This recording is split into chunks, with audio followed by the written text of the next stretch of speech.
લગભગ 1.5-2 કલાક પહેલાં જ મારા વિસ્તારમાં જે કાંઈ ચાંદીના ઓર્નામેન્ટ્સ અને ઇમિટેશનનો બહુ મારા મત વિસ્તારમાં બહુ મોટો ઉદ્યોગ છે અને સવારના જ મને અહીંયા ચાંદીના વેપારી જયેશભાઈ ભૂસાનો ફોન આવ્યો કે આ પ્રકારની અહીંયા ઘટના બની ગઈ છે. તરત જ મેં ડીસીપી ક્રાઇમ બાંગરવજીના ધ્યાનમાં મેં મૂક્યું કે આ પ્રકારની અમારે ત્યાં ઘટના થઈ છે.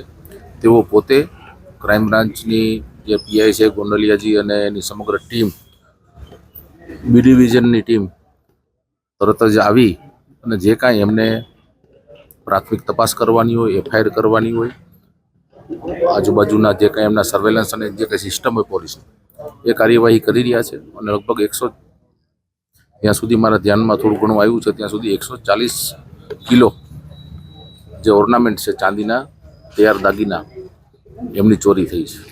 એટલે પોલીસ અત્યારે એમની કાર્યવાહી કરી રહી છે. મને વિશ્વાસ છે કે પોલીસ જેમ બને જલ્દી આ ગુનો જે ચોરીનો બનાવ બન્યો છે ને ડિટેક્ટ કરશે.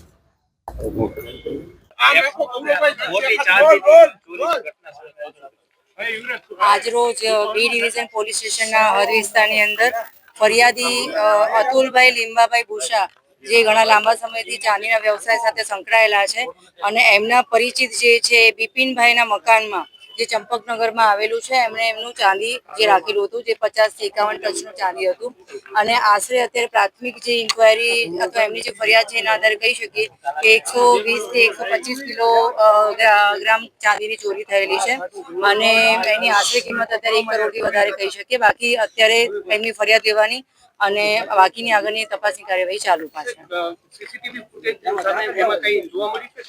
અત્યારે સીસીટીવી ફૂટેજ જે છે એને ચેકિંગ કરવાનું ચાલી રહ્યું છે.